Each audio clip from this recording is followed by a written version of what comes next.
The Critique of Pure Reason by Immanuel Kant. The discipline of pure reason in the sphere of dogmatism. The science of mathematics presents the most brilliant example of the extension of the sphere of pure reason without the aid of experience. Examples are always contagious, and they exert an especial influence on the same faculty, which naturally flatters itself that it will have the same good fortune in other case, as fell to its lot in one fortunate instance. Hence, pure reason hopes to be able to extend its empire in the transcendental sphere with equal success and security, especially when it applies the same method which was attended with such brilliant results in the science of mathematics. It is therefore of the highest importance for us to know whether the method of arriving at demonstrative certainty, which is termed mathematical, be identical with that by which we endeavor to attain the same degree of certainty in philosophy, and which is termed in that science dogmatical. Philosophical cognition is the cognition of reason by means of conceptions.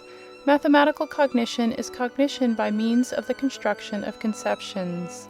The construction of a conception is the presentation a priori of the intuition which corresponds to the conception. For this purpose a non-empirical intuition is requisite, which, as an intuition, is an individual object, while as the construction of a conception, a general representation, it must be seen to be universally valid for all the possible intuitions which rank under that conception. Thus I construct a triangle by the presentation of the object which corresponds to this conception, either by mere imagination in pure intuition, or upon paper in empirical intuition, in both cases completely a priori, without borrowing the type of that figure from any experience.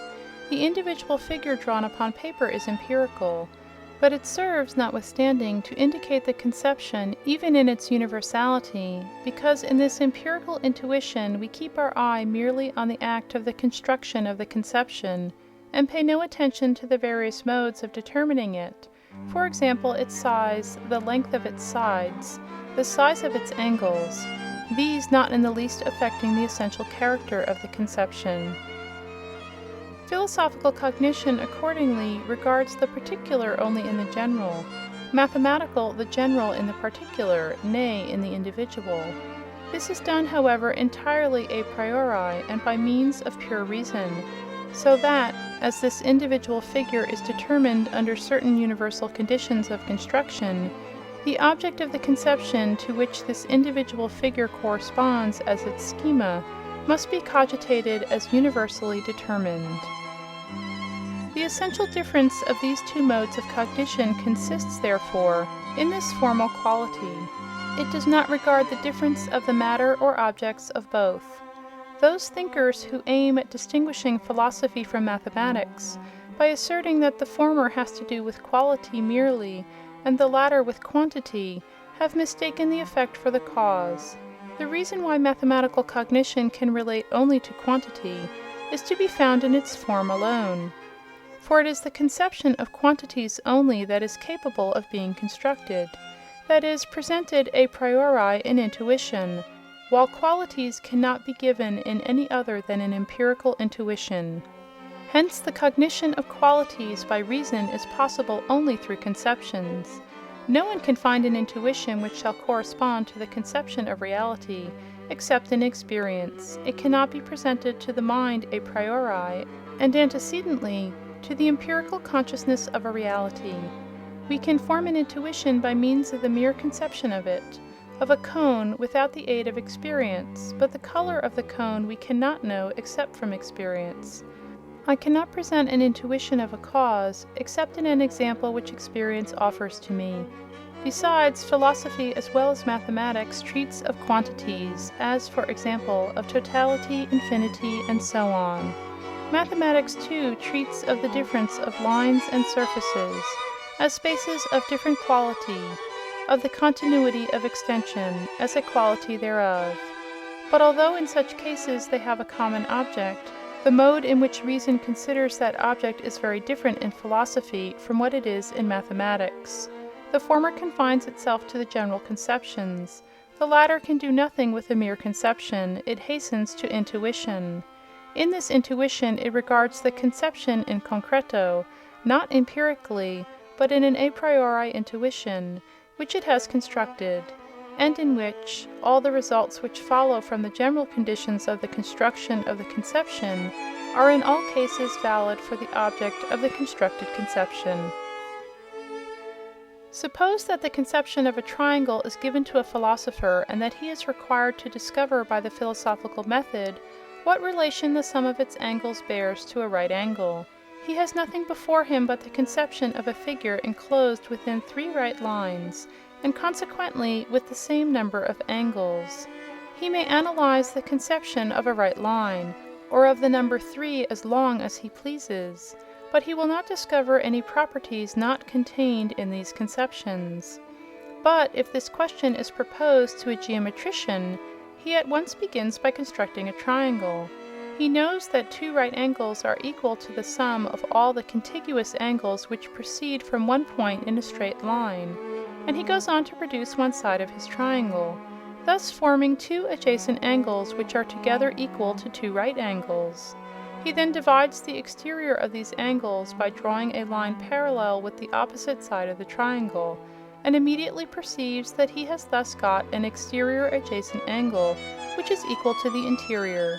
Proceeding in this way, through a chain of inferences, and always on the ground of intuition, he arrives at a clear and universally valid solution of the question.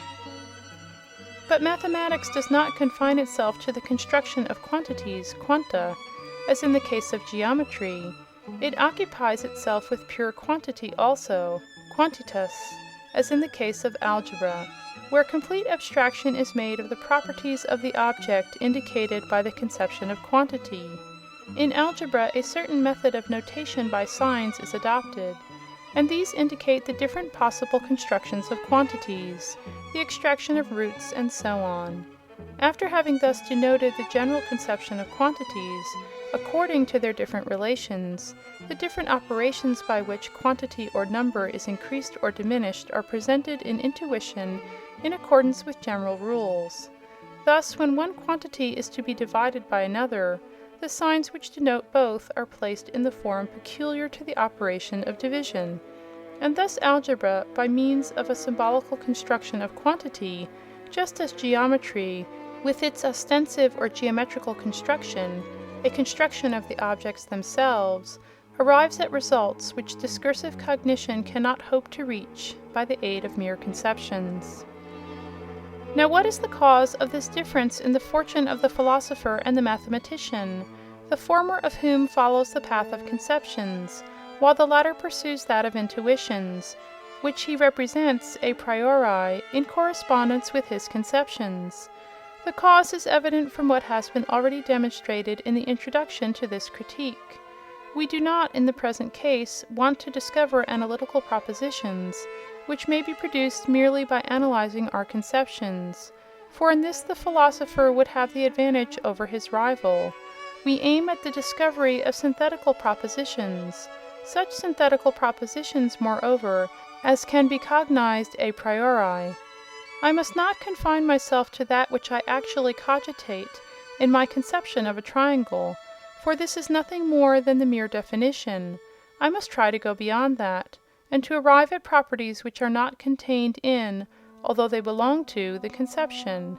Now this is impossible unless I determine the object present to my mind according to the conditions either of empirical or of pure intuition. In the former case, I should have an empirical proposition, arrived at by actual measurement of the angles of the triangle, which would possess neither universality nor necessity, but that would be of no value. In the latter, I proceed by geometrical construction, by means of which I collect in a pure intuition, just as I would in an empirical intuition, all the various properties which belong to the schema of a triangle in general, and consequently to its conception, and thus construct synthetical propositions which possess the attribute of universality. It would be vain to philosophize upon the triangle, that is, to reflect on it discursively. I should get no further than the definition with which I had been obliged to set out. There are certainly transcendental synthetical propositions which are framed by means of pure conceptions, and which form the peculiar distinction of philosophy, but these do not relate to any particular thing, but to a thing in general, and announce the conditions under which the perception of it may become a part of possible existence.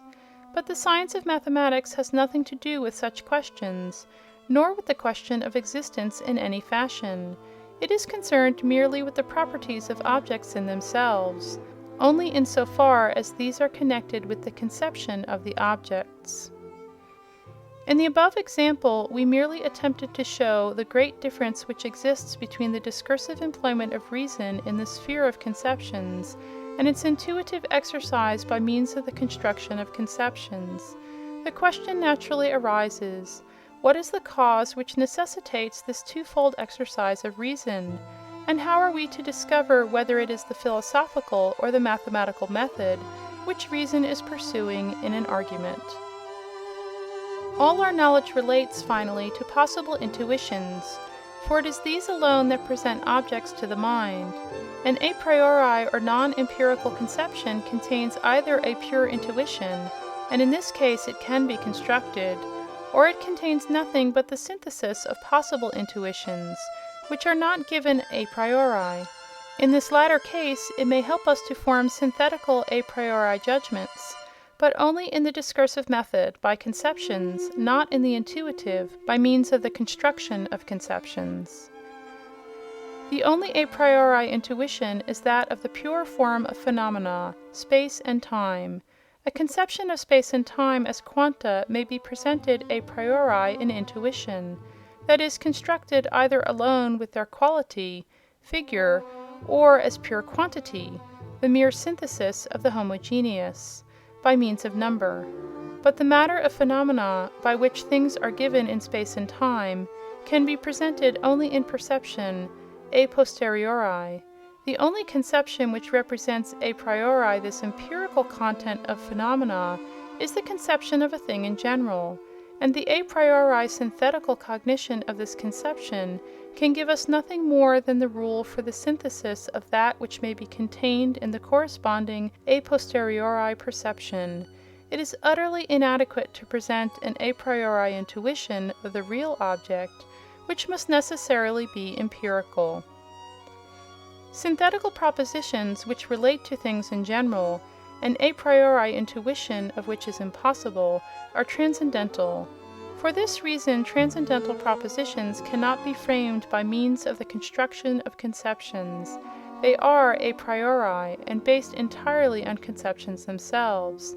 They contain merely the rule by which we are to seek in the world of perception or experience the synthetical unity of that which cannot be intuited a priori, but they are incompetent to present any of the conceptions which appear in them in an a priori intuition. These can be given only a posteriori, in experience, which, however, is itself possible only through these synthetical principles. If we are to form a synthetical judgment regarding a conception, we must go beyond it to the intuition in which it is given. If we keep to what is contained in the conception, the judgment is merely analytical.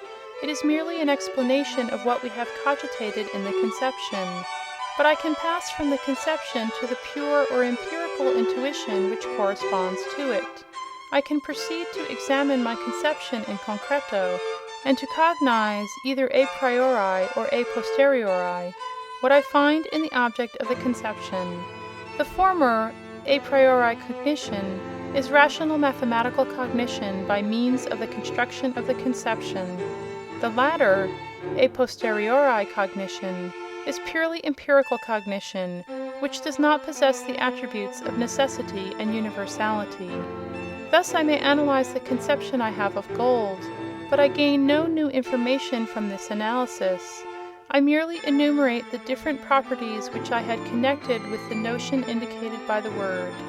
My knowledge has gained in logical clearness and arrangement, but no addition has been made to it. But if I take the matter which is indicated by this name, and submit it to the examination of my senses, I am enabled to form several synthetical, although still empirical, propositions. the mathematical conception of a triangle I should construct, that is, present a priori an intuition, and in this way attain to rational synthetical cognition.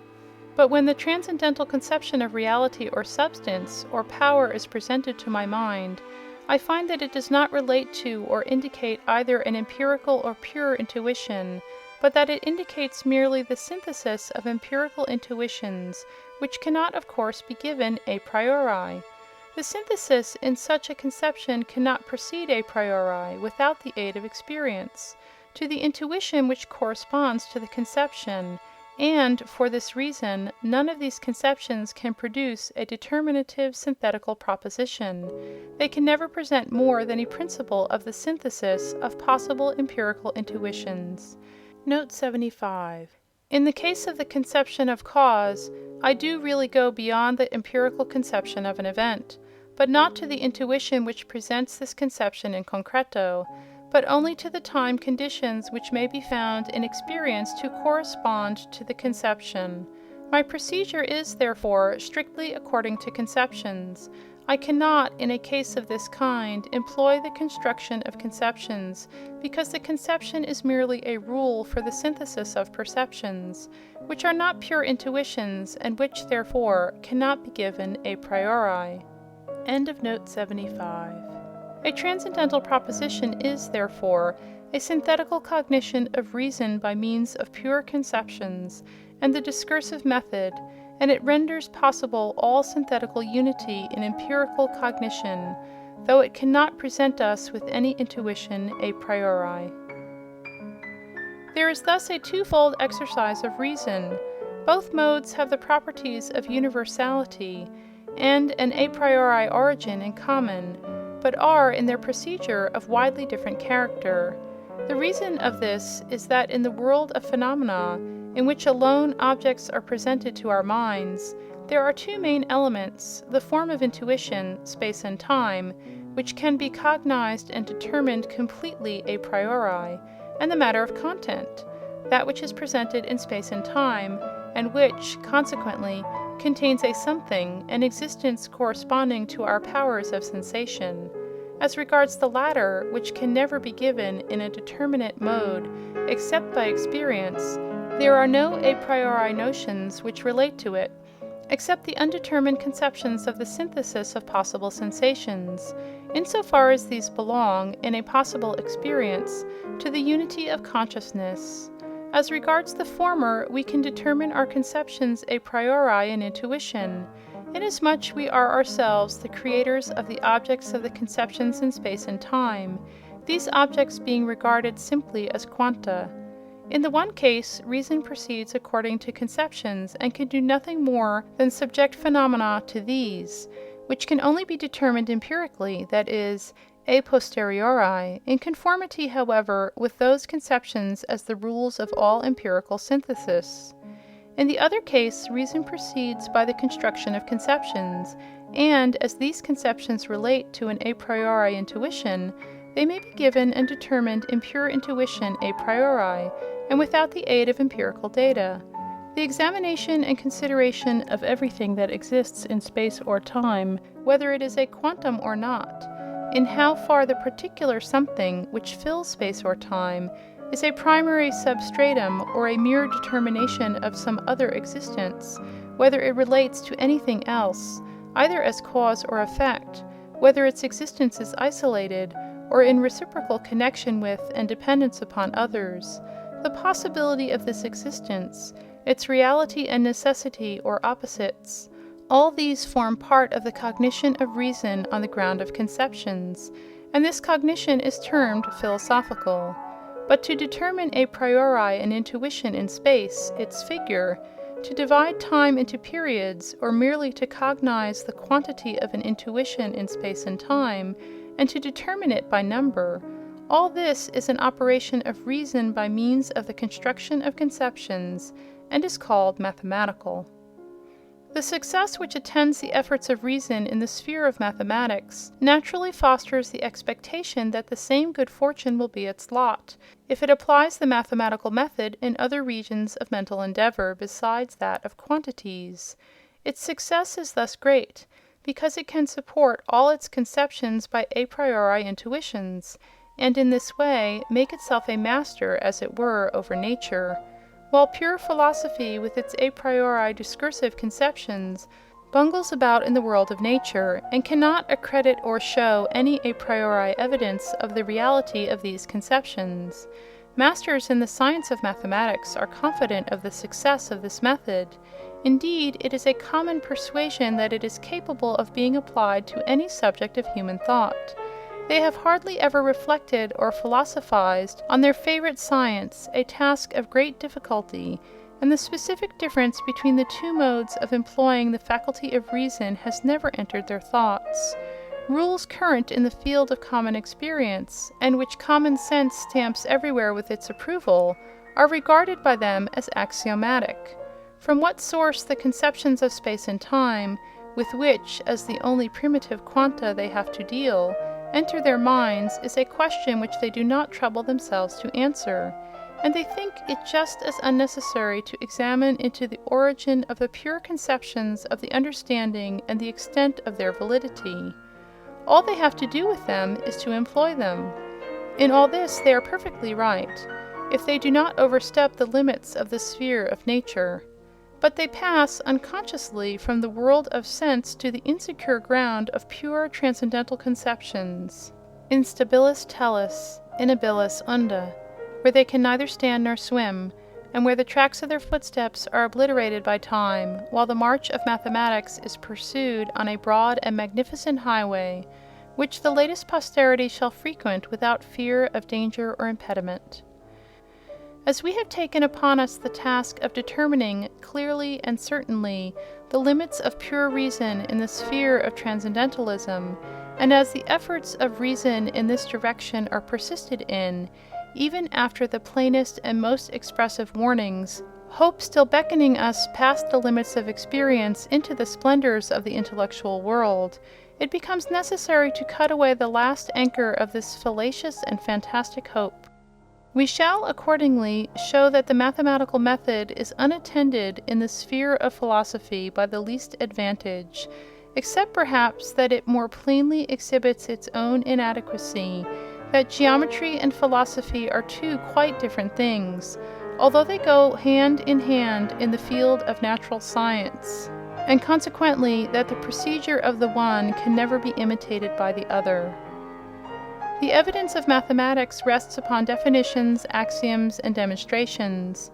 I shall be satisfied with showing that none of these forms can be employed or imitated in philosophy in the sense in which they are understood by mathematicians, and that the geometrician, if he employs his method in philosophy, will succeed only in building card castles, while the employment of the philosophical method in mathematics can result in nothing but mere verbiage.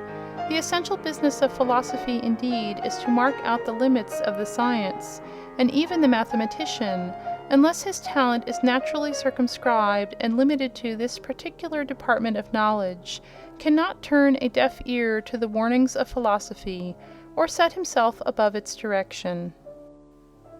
1. Of definitions. A definition is, as the term itself indicates, the representation upon primary grounds of the complete conception of a thing within its own limits. Note 76. The definition must describe the conception completely, that is, omit none of the marks or signs of which it composed, within its own limits, that is, it must be precise, and enumerate no more signs than belong to the conception, and on primary grounds, that is to say, the limitations of the bounds of the conception must not be deduced from other conceptions, as in this case a proof would be necessary, and the so-called definition would be incapable of taking its place at the head of all the judgments we have to form regarding an object.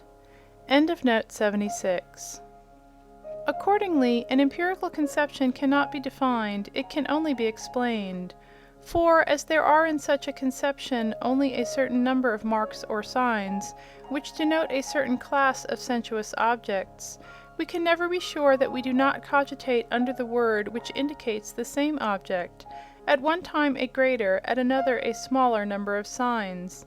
Thus one person may cogitate in his conception of gold, In addition to its properties of weight, color, malleability, that of resisting rust, while another person may be ignorant of this quality, we employ certain signs only so long as we require them for the sake of distinction. New observations abstract some and add new ones, so that an empirical conception never remains within permanent limits.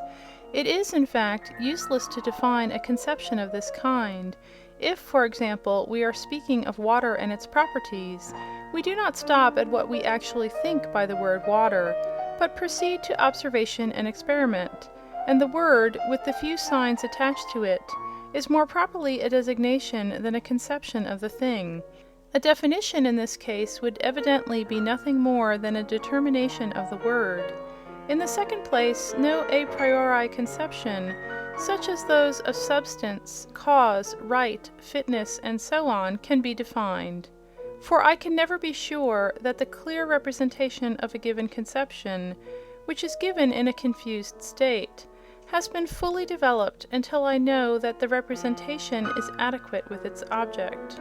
But inasmuch as the conception, as it is presented to the mind, may contain a number of obscure representations, which we do not observe in our analysis, although we employ them in our application of the conception, I can never be sure that my analysis is complete, while examples may make this probable, although they can never demonstrate the fact.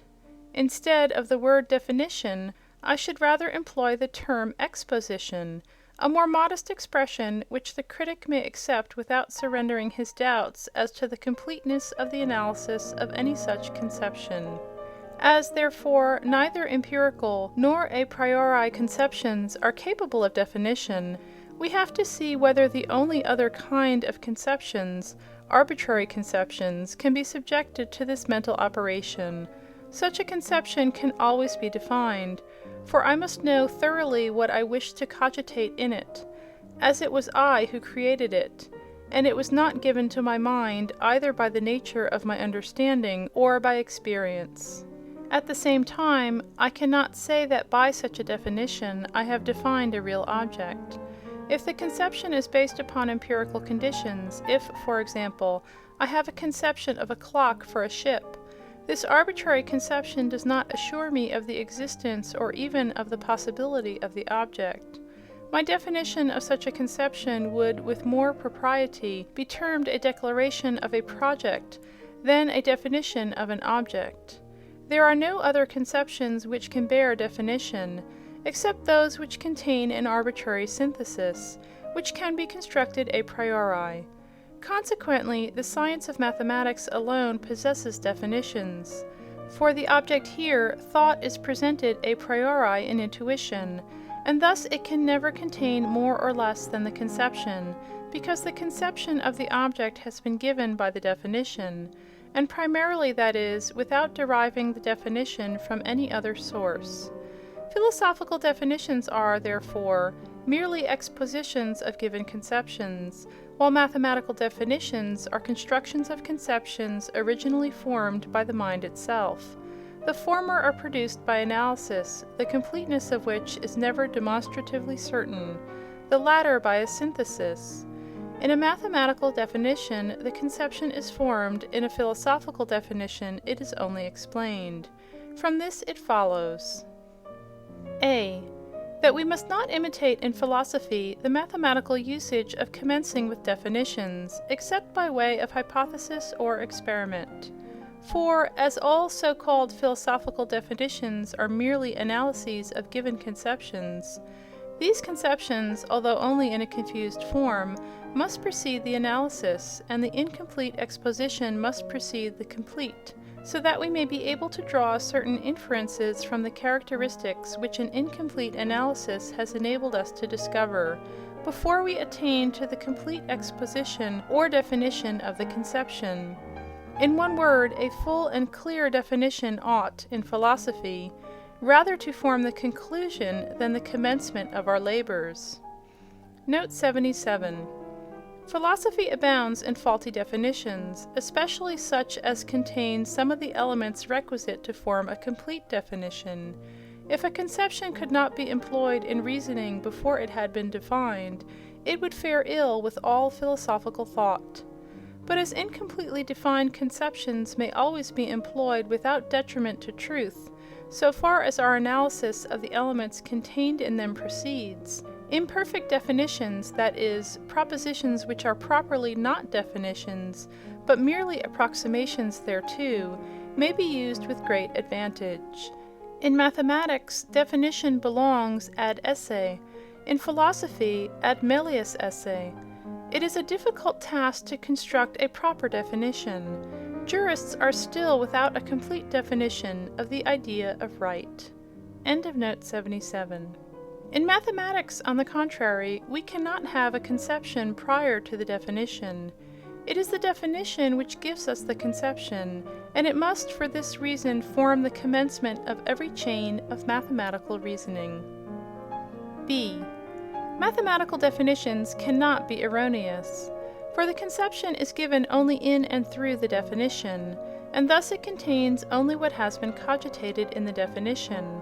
But although a definition cannot be incorrect, as regards its content, an error may sometimes, although seldom, creep into the form. This error consists in a want of precision. Thus the common definition of a circle, that it is a curved line every point in which is equally distant from another point called the center, is faulty, from the fact that the determination indicated by the word curved is superfluous. For there ought to be a particular theorem, which may be easily proved from the definition, to the effect that every line which has all its points at equal distances from another point must be a curved line, that is, that not even the smallest part of it can be straight. Analytical definitions, on the other hand, may be erroneous in many respects, either by the introduction of signs which do not actually exist in the conception, or by wanting in that completeness which forms the essential of a definition. In the latter case, the definition is necessarily defective, because we can never be fully certain of the completeness of our analysis. For these reasons, the method of definition employed in mathematics cannot be imitated in philosophy. 2. Of axioms. These, insofar as they are immediately certain, are a priori synthetical principles. Now one conception cannot be connected synthetically and yet immediately with another, because if we wish to proceed out of and beyond a conception, a third mediating cognition is necessary. And as philosophy is a cognition of reason by the aid of conceptions alone, there is to be found in it no principle which deserves to be called an axiom. Mathematics, on the other hand, may possess axioms because it can always connect the predicates of an object a priori, and without any mediating term, by means of the construction of conceptions in intuition. Such is the case with the proposition, 3 points can always lie in a plane. On the other hand, no synthetical principle which is based upon conceptions can ever be immediately certain. For example, the proposition, everything that happens has a cause, because I require a mediating term to connect the two conceptions of event and cause, namely the condition of time determination in an experience, and I cannot cognize any such principle immediately and from conceptions alone. Discursive principles are, accordingly, very different from intuitive principles or axioms. The former always require deduction, which in the case of the latter may be altogether dispensed with. Axioms are, for this reason, always self-evident, while philosophical principles, whatever may be the degree of certainty they possess, cannot lay any claim to such a distinction. No synthetical proposition of pure transcendental reason can be so evident, as is often rashly enough declared, as the statement 'twice 2 are 4. It is true that in the analytic I introduced into the list of principles of the pure understanding certain axioms of intuition, but the principle there discussed was not itself an axiom, but served merely to present the principle of the possibility of axioms in general, while it was really nothing more than a principle based upon conceptions. For it is one part of the duty of transcendental philosophy to establish the possibility of mathematics itself.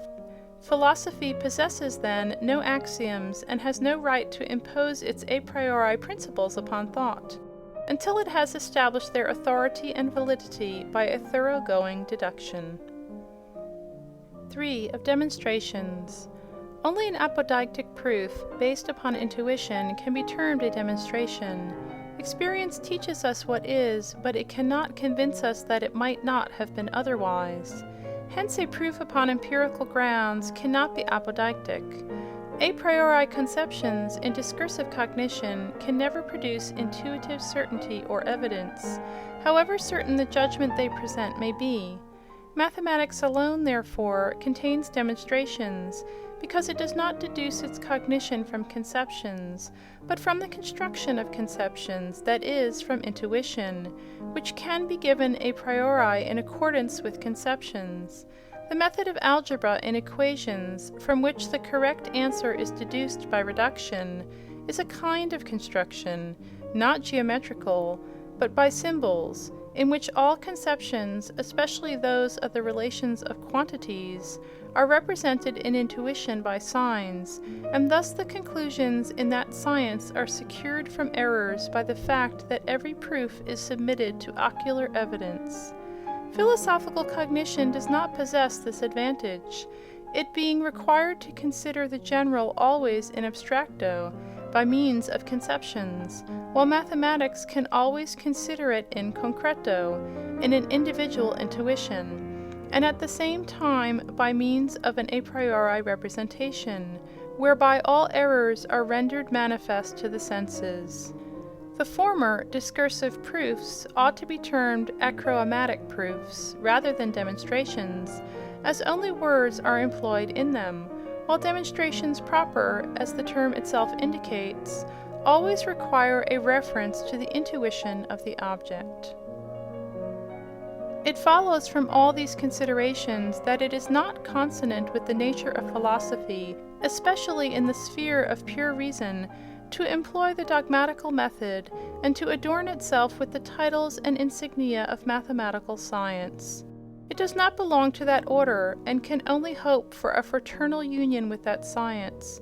Its attempts at mathematical evidence are vain pretensions, which can only keep it back from its true aim, which is to detect the illusory procedure of reason when transgressing its proper limits, and by fully explaining and analyzing our conceptions, to conduct us from the dim regions of speculation to the clear region of modest self-knowledge.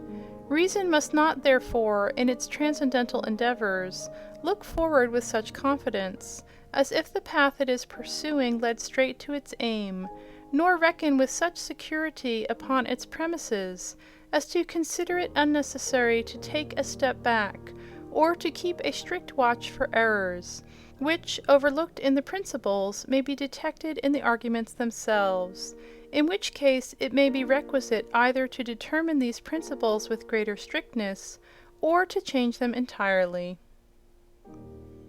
I divide all apodeictic propositions, whether demonstrable or immediately certain, into dogmata and mathemata. A direct synthetical proposition based on conceptions is a dogma. A proposition of the same kind, based on the construction of conceptions, is a mathema. Analytical judgments do not teach us any more about an object than what was contained in the conception we had of it, because they do not extend our cognition beyond our conception of an object. They merely elucidate the conception. They cannot, therefore, be with propriety termed dogmas. Of the two kinds of a priori synthetical propositions above mentioned, only those which are employed in philosophy can, according to the general mode of speech, bear this name. Those of arithmetic or geometry would not be rightly so denominated. Thus the customary mode of speaking confirms the explanation given above, and the conclusion arrived at, that only those judgments which are based upon conceptions, not on the construction of conceptions, can be termed dogmatical.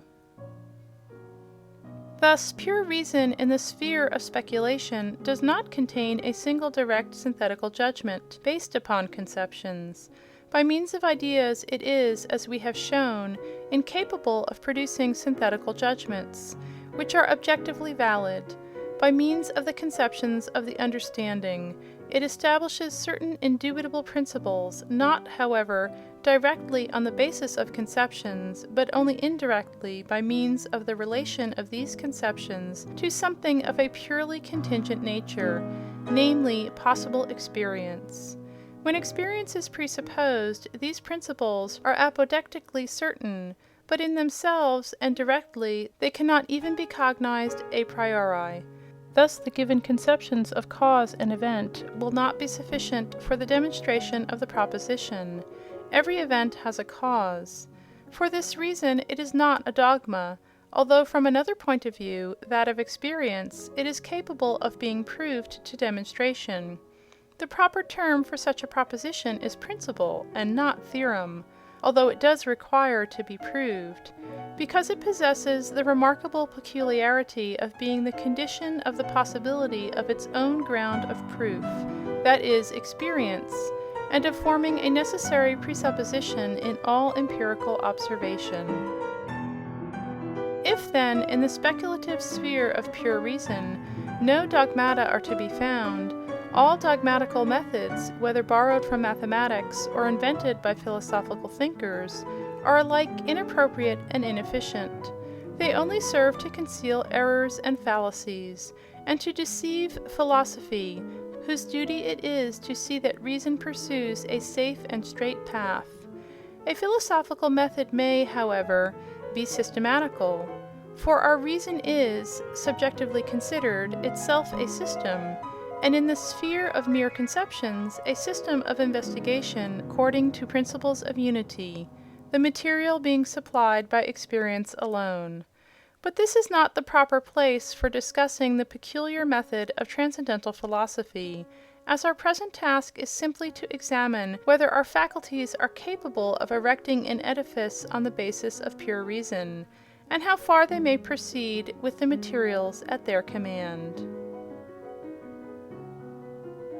End of The Discipline of Pure Reason in the Sphere of Dogmatism.